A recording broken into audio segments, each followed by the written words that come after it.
Okay, so that sets the ground. Now, individually, I'm going to get our panellists to come up, as I said, hopefully for 6 minutes, just to set a personal view. Therefore, each one will be very, very different. So very eclectic and from very different people. So the first panellist is Martin Roth, Director, Victoria and Albert Museum. Thank you.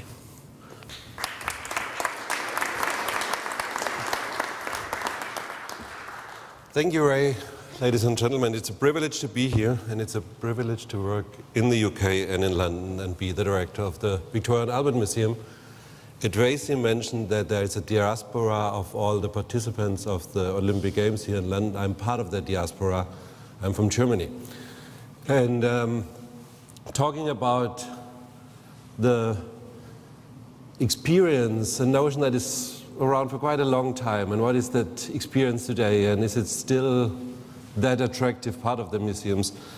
I thought a bit about what was my own experience and why I like and work in a museum, and what is the basic idea beside of all scientific and research and collection-based ideas.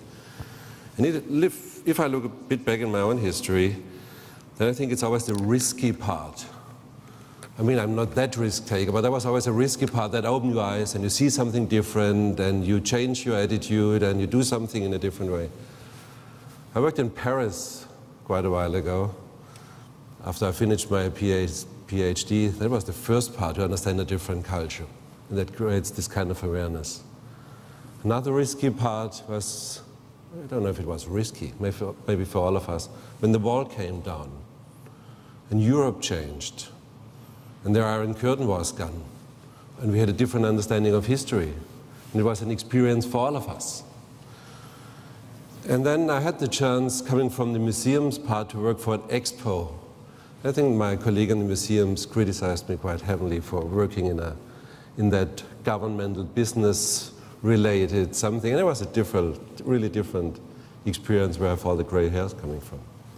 And back from that expo, which was really used to risk-taking every day, into the museums world, and I was responsible for the museums in Dresden, reconstructing buildings, reopening, bringing the Dresden, beautiful museums, the beautiful collection of Dresden back onto that topography of international culture. And there was this amazing, and that's obviously the reason why I tell you that story, there was this horrible flood of the river Elbe in 2002. And I mean, it's this, try to understand what I want to say. I think there's not always this positive experience. But there is something like a common experience that a lot of people remember, that we share. It's this kind of common understanding of history and of also about the way we explain the future and we provide the future for the next generation.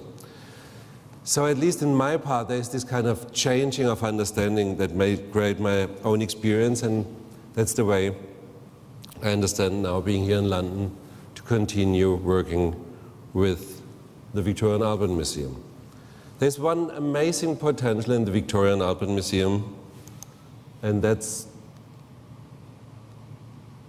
Albertopolis. I don't want to ask if you all know what Albertopolis is. In my opinion, it's the best legacy of an expo ever. And it was the first World's Fair in 1851. It's not a steel iron construction like in Paris. It's not the atomium. It's like a brain for a city. It was this amazing idea of creating a concept right in the middle of London for the music, Royal Albert Hall, Royal College of Music, Imperial College, Royal College of Art. We learned this morning that it's there for 170 years now. And then the exhibition road, like a spine going down from the Hyde Park down to South Kensington, with all the cultural institutions, culture, research, scientific-based institutions on the left and right side of Exhibition Road. It's an amazing legacy. Talking about experience, I think we forgot to use those examples. There are much more around. And it's our way, at least for the Victoria and Albert Museum, to open the windows, to open the doors, to include the Imperial College with all the great research that they do. Or I had the chance to talk to the Ferrari designers, and that they said, come to Italy, meet us in Modena, it's great, but why don't you go into your neighborhood? We all studied at the Royal College of Art. So, you know, there's a possibility, but that experiment means open the door, let them in, change things. And that's what we do right now during the next 4 or 5 years, opening the museum towards Exhibition Road, creating a new space for temporary exhibitions underground, taking the Aston Web screen away for a few weeks, no, let's say for a few years, and bringing it back again in a different way. There was a lot of discussion around it, as you can imagine. And then you have this beautiful new square for the public in London, dedicated to design, to the arts, to research, and more.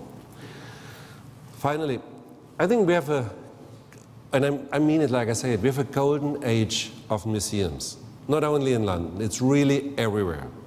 It changed from a difficult, dusty institution into a location where everyone wants to go. I mean, we have 3.3 million visitors in the V&A, 10 times more than 10 years ago.